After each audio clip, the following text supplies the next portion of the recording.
Morjesta kaikille sinne ruudun toiselle puolelle. Tervetuloa seuraamaan Elonukkaa.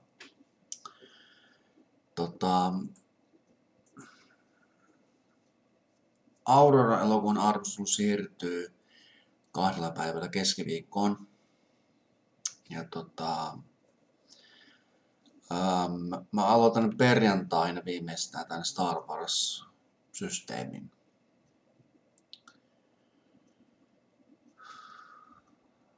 Noin tunti sitten, kello 12 aikaa heräsin.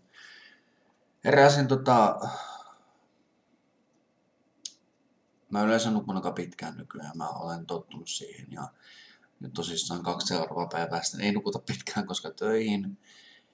Ja mä tosissaan heräsin siinä iltapäivän kohdalla ja aukaisin kännykkä niin kuin normaalisena teen. Ja katson aina uutiset, mutta nykyään mä menen suoraan Facebookiin, koska haluan tietää, onko yöaikana tullut viestiä, joita mä voin sitten katsoa ja sillä, että saa vähän aikaan sen maapallon niin tyhjennetyksi ja sitten niin kuin, mennä takaisin katselemaan, mitä itse voisi laittaa sinne Facebookiin, kun tulee noin vähän aika sitten. Menin yhteen leffaryhmään, missä mä oon ahkerammin käynyt viime aikoina ja mä tykkään sinne tehdä arvosteluja ja niin edespäin. Ja yksi viesti luki näin, että voisi katsoa Matin kunniaksi elokuvan Matti. Rest in peace Samurai. Mä olin, että ei kai. Ei kai nyt vaan. Ja siinä sitten lähdin valikosta pois. Menin Ilta-Sanomien uutisiin ja siellä se oli isolla kissan kokoisella kirjaimella, että Matti Nykänen kuollut. Mä en mitenkään itse tuntenut henkilökohtaisesti Mattia. En millään tavalla. Ja mutta ainakin sen tässä kohtaa sanomaan vähän tosi hölmön tarinan. On varmaan ainakin se kertonut, mutta kuitenkin tämä on suurin järkytys tässä vaiheessa.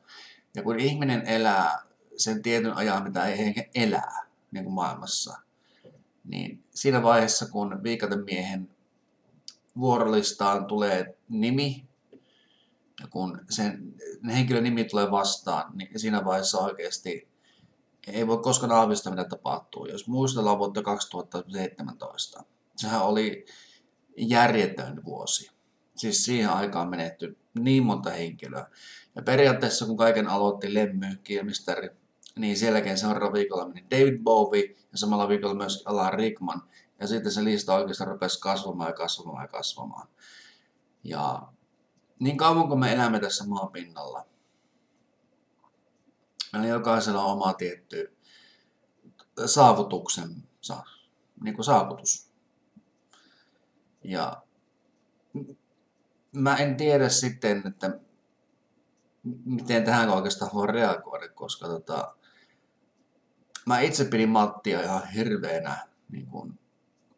hirveän hyvänä urheilijana.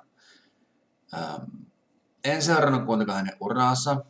Ainoastaan se, mitä mä silloin 90-luvun aikana, kun Seiska oli vielä iso yleislehti, mitä mä vielä siihen aikaan, mitä pystyn lukemaan. Mä yleensä katson vaan ne TV-ohjelmat sieltä, mutta kyllä mä joskus luin niitä lööppiotsikoita ja kaikkea tämmöisiä, mitä sinne lehtiä oli sisälletty.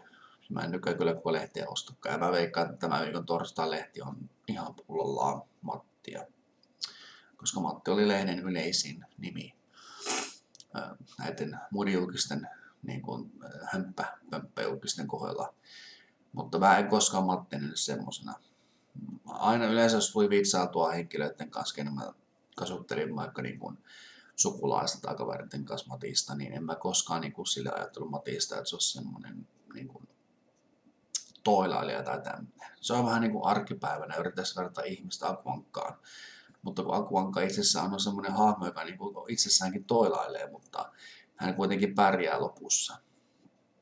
Aina yleensä on niitä loppu niissäkin sarjakuvissa. Mutta Matti oli semmoinen, joka niinku mun kuvissa niinku, ja silmissä näkyy semmoisena niinku henkilö, joka niinku, hän ei aiheuttanut kellekään mitään harmia, ei pahaa, ei koskaan niin ole semmoinen niin kuin, semmoinen, jota niin voisi kuvitella ilkeäksi ihmiseksi. Kyllä, juomaa otettiin, totta kai. Se, että hän sitä rippasi, no sekin tapahtui. Mutta mä enemmän näen häntä urheilijana. Ja se, kun katsoo vanhaa materiaalia, mitä hän hyppää mäestä ja miten paljon hän saavutti niillä mäkihypyillä, niin kuin 4 kultamitalia niin kuin olympiatasolla, niin on se kyllä jo. Mä en muista näitä olympiahommia tai missä mitä oli, mutta kunnon saavutus oikeasti tämmöiseltä mieltä oikeasti, joka niin kuin teki kaiken. Ja hän rakasti mäkihyppäämistä, mitä mä luin sitä kirjasta, mikä mulla aikana oli käytössä.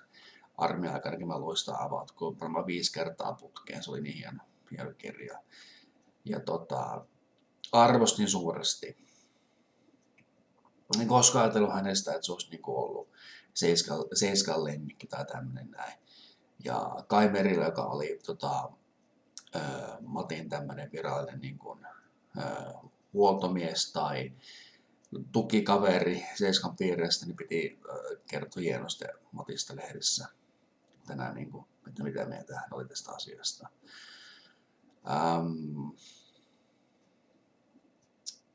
Nyt se hölmötarina tähän.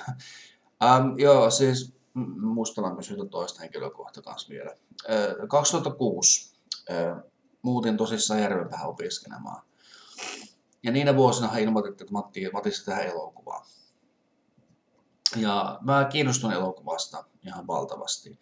Ja mä muistan sen ensi illalla, kun mentiin paikan päälle, niin Järvenpään siinä teatterin edustalla on se ovi. Ja mä muistan, kun menin jonoon, niin se jono oli ihan valtava. Siis Jeesus, se kantoi niin kuin puolilta ja toisilteen siihen suojateen kilpeille siihen ihan viereen siinä kohdassa.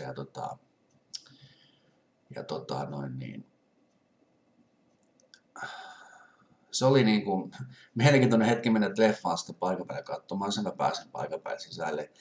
Menin ihan eturiviin. Melko eturiviin, se oli muutoksi toinen rivi. Ja leffa kun alkoi, mä tykkäsin sitä ihan valtavasti, kun se oli sitten loppunut. Se oli ihan hieno elokuva. Ja sitten mä kävin katsomassa sen lopuksi 9 kertaa lisää. En tiedä, mistä tämä into oli tullut, mutta jotenkin mä tykäsin leffaan aika paljon. Ja mä lakkaamatta puhuin joskus varmaan ihmisen elokuvista, sitä elokuvasta kyseisesti. Ja siihen aikaan mä puhunkin aika paljon ihmisen elokuvista, niin kuin muutakin yleensä. Ja se typerä osuus tässä tarinassa on se, että kun mä tein tästä elokuvasta PowerPoint-esittelypitoisen arvostelun, mä käytin kaiken aikana siihen, mä laitoin kuvia sinne, tietoja, elokuvaan liittyviä asioita ja bla bla bla kaikkea tämmöistä. Se oli varmaan noin päälle 25 sivua taas olla PowerPoint-esitystä. Ja mä hölmöyspäissään, en tiedä mistä mä tämmöisen idean sain. Mä olin siihen aikaan muutakin vähän semmoinen, niin julkaisin niin lehden, tai siis sen arvostelun niin, koko koululle, missä mä olin opiskelemassa, ja samoin sitäkin kivaa palautettakin sain. Mutta arvostin elokuvaa tosi paljon. Ja nykyään se on mun mielestä ihan ok elokuva, mutta kyllä jos nyt ostaissakin se mulla paikan päälle, niin varmaan kyllä katsoisin sen ihan Matin kunniaksi. Toki Mattihan teki levyjä, ja muutama tuli teki karaoke-osuudessa laulettua joskus aikoinaan jossakin näissä koulupiireissä, kun oli näitä hetkiä.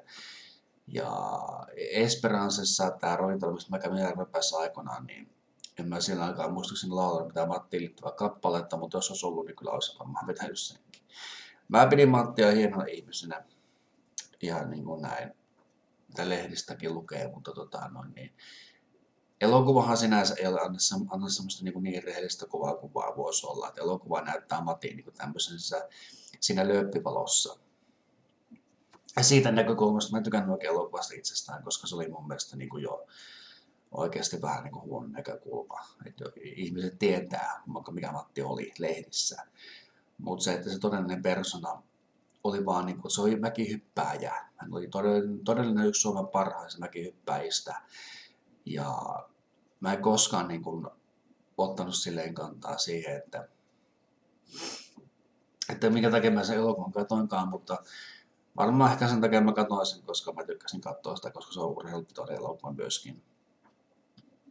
Vaikka se suoritus on hemmetin hieno. Mutta et niinku, on tää vähän niinku vaikea suotella tässä vaiheessa tätä asiaa. Että en tosissaan nähnyt Mattea livenä koskaan missään tilaisuudessa. Ne, jotka ovat nähneet, varmaan tietävät, minkälainen Matti oli oikealtaan ihmiseltään. Totta kai lausahduksia hän heitteli toki monessa eri kulmassa ja niin edespäin. Että niin. On kuitenkin loppupeleissä Matin kohdalla rest in peace, lepää rauhassa, kevyet mullat, hieno mies olit, arvosin sua enemmän urheilijana kuin lehtien lemmikkinä. Ja en tule missaamaan tänä iltana näitä kaikkia, mitä hänestä tulee näitä juttuja TV-kanavilla. Nyt mä katson tänä iltana TVtä ahkerasti, koska haluan nähdä Matista niin kuin näitä materiaaleja, mitä mä en ole koskaan kattonutkaan. Koska mä en ole telkkaria pystynyt katsoa viime aikoina, koska sitä oikeasti tulee kirjallisesti mulle semmoista, mitä mä koskaan ei oikeastaan kiinnosta katsoakaan niin edespäin. Että näin. No sitten taas toinen kuulijoutinen vähän niin siinä mielessä niin kuin viihden puolelta meikäläistä silleen, niin kuin, kosketti kanssa on se, että Ismo Kallio, joka oli aika tunnettu mulle niin kuin näistä komedia-elokuvista, tämä Kokkosen Ereen, kumppanit eli ne unelokuvat ja Körmyn kanssa, niin Ismo Kallio oli semmoinen mulle näyttelijä, joka niin kuin, mä muistan aina hänen varamanuna. Aina kun tuli uuden elokuvaa niin, tai tämmöinen näin, niin katsottua, niin totta kai mä katsoin, missä Kallio oli mukana. Eli hän oli mukana Armeen leivissä ja Uuno Turhapuro, herra tasavallan herra presidentti. Ja sitten myöskin tämä Körmy-elokuvissa hän oli yhdessä osassa veteläisen vehkeet, hän oli siinä mukana lentopalloottelussa. Ja muutenkin niin kun miettii Ismo Kalliota, niin kun se näytteli, niin mä näin hänet niin aika monessa elokuvassa, silleen mitä verran muistella. Mutta mun mielestä hienoin suoritus häneltä niin missä elokuvassa, niin kun, sanotaan vaikka niin kun näyttelijänä, mun mielestä Tummanpeden päällä. Eli tämä Petri Franzénin elokuva, joka on tavallaan oma elämänkuvallinen elokuva, mikä oikeastaan on tosi hieno elokuva. Niin Ismo Kallio näyttelee siinä tätä Peteen pappaa. Ja Ismo Kallio tekee siinä tosi hienon suorituksen ja semmoinen niin kuin lempeän papan rooli aika paljolti. Ismolla oli hieno ääni ja jos joku ei kovin paljon muista Ismosta niin kuin enemmän niin kuin pelkästään äänen vuoksi, niin jos en väärin muista, niin hän oli mukana myös Kanalli- ja Sateenvarjokuunnelmissa aikoinaan. Ja niitä mä kuuntelin tosi ahkeraan silloin aikana, kun mä vielä ala-asteella olin kavereiden kanssa peruskoulussa. Ja et niin kuin Ismo Kalliota kanssa muistaa kunnioittain, lepää rauhassa myös sinäkin hieno näyttelijä. Että näin. Joo, tää on vähän tämmönen apeahko video tällä hetkellä. Ja hei, ne jotka ovat kommentoineet mun videoihin, niin anteeksi mä en kerran niin mitään vastata. Kiitos kuitenkin vastauksesta siihen paras elokuva videoon. Hienot, niihin on tullut vastauksia ja hienoja perusteluitakin. Kiitos siitä. Ja tosissaan Citizenkä jäi välistä, mutta kuitenkin niin ei kaikkea muista kun tekee videoita. Ja mä sain ehdotukset, että mä voisin arvostella Rampean aukes kaikkien aikaan Superpari-elokuvan. Se tulee. Mä yritän tehdä se viimeistä vaikka torstaina, niin kun mä alan tekemään Star Warsista niitä arvosteluita. Ja mä aloitan Star Warsin arvostelun perjantaina. Ja mä pohjaan enemmän siihen, että mä aloitan alkupäästä ja menen näihin uusiin sitten. Mä menen järjestyksessä, miten on ilmestysjärjestyksinen tullut kaikkinen. Ja